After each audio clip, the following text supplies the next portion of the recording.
Hey guys, happy Tuesday. Hope everyone is having a good week so far. Your discussion boards, I think mostly everyone turned them in. They looked great. I really appreciate your contribution on that. And thank you for being patient with me for putting up some gender information a little bit later in the week. So hopefully, you were able to read through some of the other responses and see what other people's cultural experiences were in the workplace and glean a little bit from that as well. So this week we're going to be going over chapter 11, which is developing presentations. Pretty much one of the main reasons you come into this class is to learn how to give an effective business presentation. I feel like I'm a little bit high right now. There we go. So we're going to start outlining and creating structure for presentations this week. You have, I believe it's an entire month before you actually present. So you have a little bit of time to work through and build up your topic and give some feedback to me if you have questions before you actually have to give your first speech, which is going to be informative. So we're just beginning the process of discussing what presentations need in order to be correct and holistic and include everything. So your second quiz is going to be live tomorrow morning. It's going to be over chapter 5, what we went over last week, culture and adapting in the workplace, and chapter 11. So developing presentations. Those are the two things that will be in unison for this next quiz. So I wanted to start off by talking about communication apprehension, which is something I asked from you guys in the first quiz. I kind of asked how you're feeling about entering into this class. If you're nervous, if you're excited, if you don't like giving speeches. It's very, very common to not like giving speeches, okay? It's not something that most people are innately born with, is the ability to just get up in front of a live audience and communicate their thoughts, feelings, or opinions without feeling any sort of discomfort. So it takes repetition. I didn't know I was going to be a communications major when I very first was starting to give speeches. And so I didn't like it either when I first started, but through the process of repetition, it became easier to me. And I still to this day have times where I notice I don't like the room I'm in, or the feedback isn't great and it makes me uncomfortable. So I still have communication apprehension from time to time. And I've given lectures to rooms of almost 1,000 people. And I've had to publicly speak in front of rooms with thousands of people in it. And there's some instances where I have no nerves, and there's still some instances where I feel really uncomfortable. So I know that sounds like something that might be discouraging, but I want to encourage you that everybody has a little bit. And I know a very small handful of people who never get nervous, but it's a very small handful. And I know a couple of people who would be considered low-key kind of famous, and they still get nervous talking to their own fans, going live on Instagram, or speaking in front of a crowd of their own fans. And so just know communication apprehension, totally normal. Everyone has it. So this chapter, we're going to be talking about the causes of communication apprehension and how to get over it, or how to help starting to ease yourself from feeling that anxiety and stress.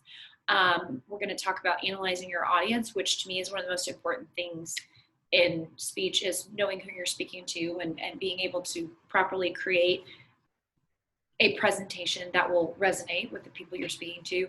We're going to talk about factors that you consider while selecting your presentation topic, and how to appropriately use supportive material and how to deliver your presentation. So I will be putting up an example of an outline that we use in the district, so you have a better idea, because you'll always, anytime you present in this class, which is only twice, so every time you present, you're going to have to provide an outline. So I will give you a very generic, basic example of it when I post this video session up as well. So Communication apprehension. Let's see. I want to get this look exactly correct, as the book would call it.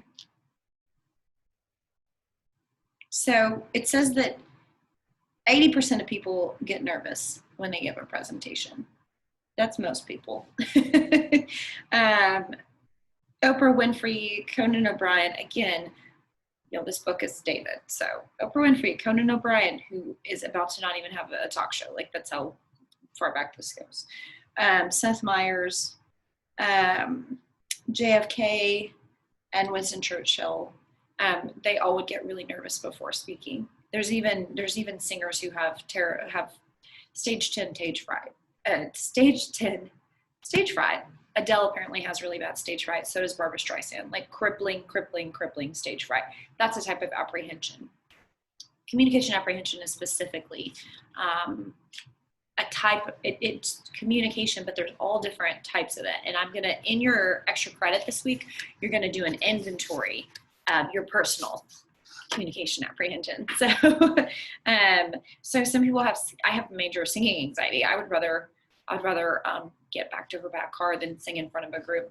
One, because I'm tone deaf and I don't assume anyone wants to hear it, but two, because it's very scrutinizing to have to give a singing presentation to someone. So a couple things about communication apprehension. A lot of times your nerves don't really show as much as you think they do. People can't tell you're nervous. And the biggest thing that you can do to control it is to just take a deep breath. I think 3 deep breaths I found is the magic number for me. In through the nose, out through the mouth, yoga breath. Take 3 deep breaths before you're having to speak. And that'll start to bring your blood pressure and your anxiety down a little bit. So you want to, in order to fizzle out any of your anxiety or nervousness, you want to over prepare your presentation, meaning know exactly what you're going to be presented about. And so you don't have any questions, or you're not reading a transcript and something pops up and it's unfamiliar.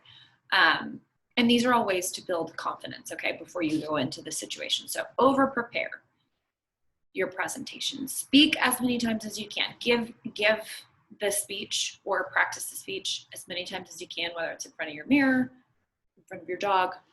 My dog's not a great listener, so she's not a good audience, but family members, loved ones, whoever. If you need to give your presentation, do it as many times as you can to work through those kinks, or, to figure out ways that you get caught, or certain things that may be a hang up for you. When you have the ability to use and test on a practice audience, you'll realize places you're getting hung up, and then you'll be able to work through that before you actually give the presentation. So the more times you speak, the better. You want to plan way ahead of time and not procrastinate and think that you're gonna be able to just improvise, adapt, overcome when you're speaking. You want to pre-plan and understand any hiccups that may come, again, so you can adapt to it and beforehand, so it doesn't surprise you when you're giving the presentation. So that means practice using your visual aid, or practice standing up and moving, and using the space around your room, so if you're giving your speech in your room, you don't accidentally bump into something and you get completely thrown off. You want to have that all down to a rhythm and a choreography that's very familiar to you. You want to know your audience. We'll get into that little spiel a little bit more. And then again, the breath thing to me is the most important. Taking deep breaths before you present. Just count all the way up to 10 if you can, and then breathe out. 3 deep breaths like that. I need to, excuse me. Speaking of deep breaths, I find that 3 is enough to get me started to calm down. You can take 10 if you need to. Just don't make yourself lightheaded from breathing in, taking too many breaths, but also breathing during your presentation. There's a lot of people who pass out during speeches, and it's because they, or if you watch wedding videos of people fainting or passing out, 2 things. People forget to breathe, and they also lock their knees. So don't lock your knees. That could cause you to literally faint. So you want to keep soft, easy posture, breathe throughout your presentation. Just remember to check in with your body. Make sure all the basic functions are still going. And it's better to practice on the back end of that than to be halfway, 2 minutes through an entire presentation that you've never done before and realize you have not taken a full breath for the entire speech. So breathe, breathe, breathe, breathe, breathe. It sounds simple, but if you get nervous, just say breathe. Just breathe. I'm going to actually put up a meme about that that I have. Okay. So here's the thing about knowing your audience. This is like my number one rule of speech is knowing your audience.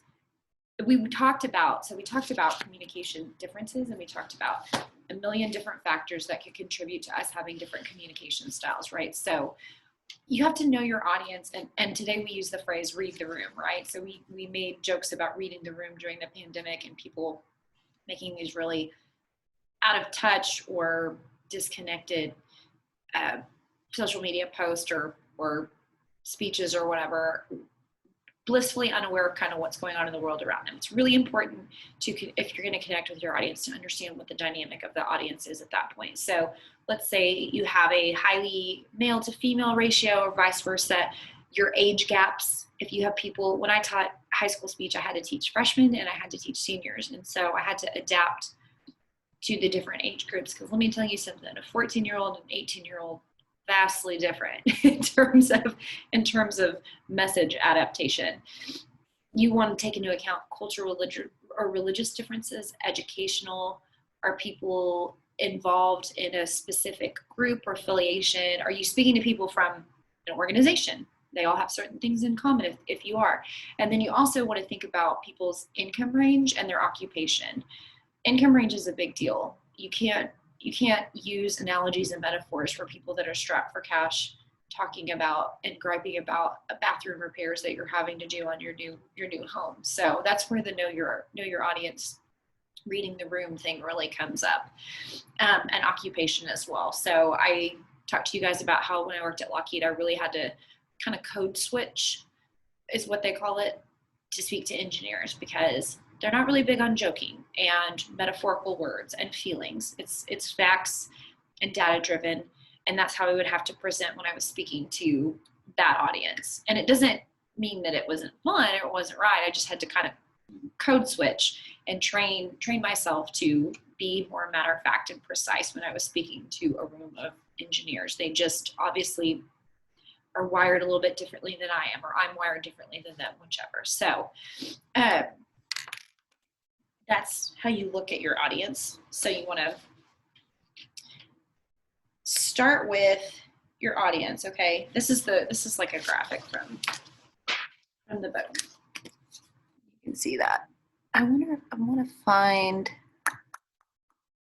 See if that's background. Take a screenshot.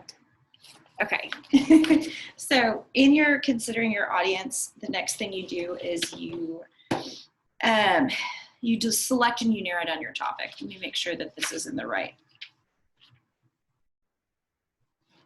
Yep, select and you narrow down your topic is the first thing. Okay, so for this course, we already narrowed down our topic a little bit because it's a business class. So everything we present and speak on in this course is going to be in relation to business. So that filters you down already one step, right?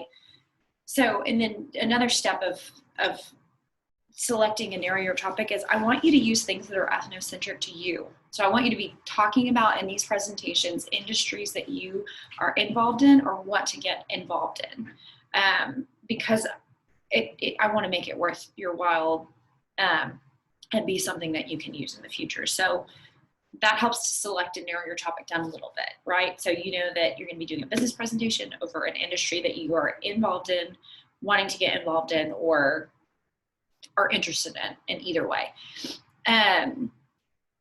So once you get that, then you look at the general purpose, okay? The general purpose is, for this class, it's you either inform or persuade. Those are the two that we use, informative and persuasive. So general purpose, your first assignment, you're going to just be giving an informative presentation. So you're not trying to manipulate or create an argument. You're just providing simple facts with supporting evidence. And then your specific purpose is basically the thesis. Okay. So the idea behind your entire presentation. And within your specific purpose, you have your central idea, which is just the one main sentence that you're going to repeat multiple times throughout your speech. So it's a key idea that all of your body comes back and references, and your conclusion will come back and reference. So you want to make sure that your central idea, that nothing that is supporting it negates it, or that it's not too complicated, and that it can be explained within a 3-minute a 3-minute presentation. So central idea should be just a quick thesis statement, essentially, that you present at the beginning. And if someone were to walk away from your speech, that's the one sentence they remember, right? Is your simple, like for me, it would be, if I was giving a presentation on the music industry, I would talk about I could do a central idea on what has happened with COVID with the music industry. So ways that the music industry has adapted for COVID. That sounds like it's persuasive, but it's not. It's informative. So if I was using that as an informative presentation, then my central idea, my one sentence is, the music industry has adapted to try to provide the best possible, like they've had to make several adaptations in order to deal with the COVID crisis, right? There's a lot of industries like that. Restaurant industry has had to do that. If that was your central idea, you can always just provide supporting claims that are facts, right? That are easy to find, that are data driven. So you want to make sure that whatever your central idea is, you can have multiple points. And can you support them with a series of steps or some sort of chronological, time-oriented presentation? We're going to talk here about how you divide things up here in a second. But whatever your central idea is, you need to be able to provide good support. Okay, so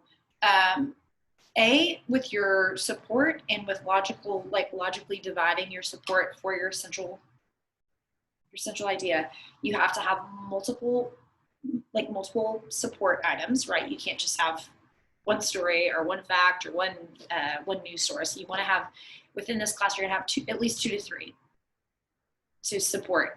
Okay, so, and then you have to figure out how you're going to divide those points up. So you can organize your support the following ways: chronologically, time-oriented. Okay, chronologically is time-oriented. That means just the natural progression of time.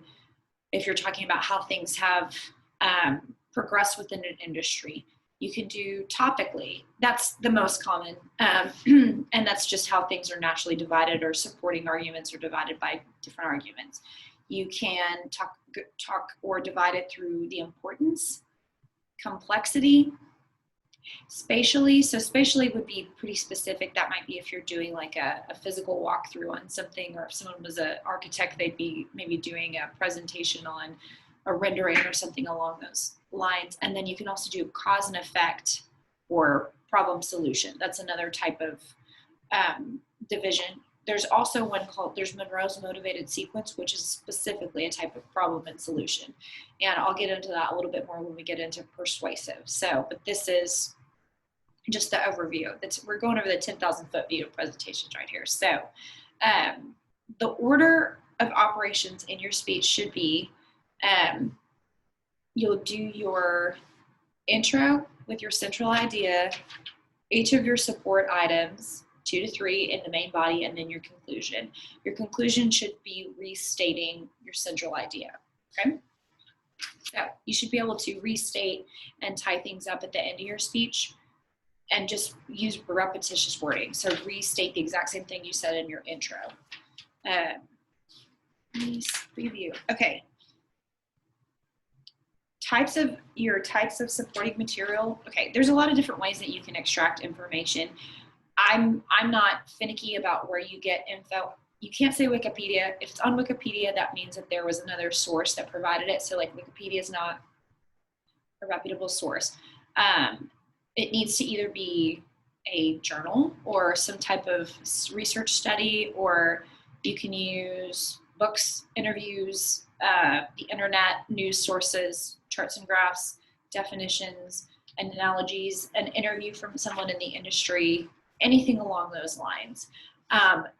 You can use a family member or a friend as a type of support, but they need to be somebody in the industry. It can't be, you interviewed your grandpa and he has a lot of thoughts and opinions. Now, if you're talking about something in electronics and your grandpa used to work in electronics years and years ago, then he is a reputable source. So just make sure that any of your types of support, that they are actually support. They're not just opinion based, and that they provide facts and numbers and figures and hard data. So the first thing you do, again, you get your audience's attention in your intro, okay? So you want to provide a fact or some type of information, or you want to use a quote, or you want to tell a joke that is related to what you're talking about, or you want to give a really quick anecdote or story. Start with that in your intro. Then you intro your topic, give them a reason to listen to your topic, and you want to provide your central idea, and then you're going to preview your main points, your 2 to 3 main points. So then you go through, you present those main points by logical division, whichever makes the most sense. Again, you can divide your main points any way you want. You can divide main idea by time, space, importance, whatever you decide makes the most sense. I'm not partial to any way that you present your main ideas, just so long as it makes sense logically. So then you conclude your speech at the end. You summarize what you just said, and you re-summarize your main points of data, your main support items. Then you restate your central idea, and you provide closure to the audience. So you thank them for their time, you thank them for coming, and you give them some final lasting impression, something to go home with. So you do all of this in your outline. So your outline should be able to help you logically divide all these things in these exact categories that I'm listing with you guys. And the PowerPoint that I put up does a really good overview of each one, of what each of those portions should look like or sound like. And then your outline will always kind of give you that structure that you need. So it's really important for me, if you're having a hard time picking a speech topic, breaking up the logical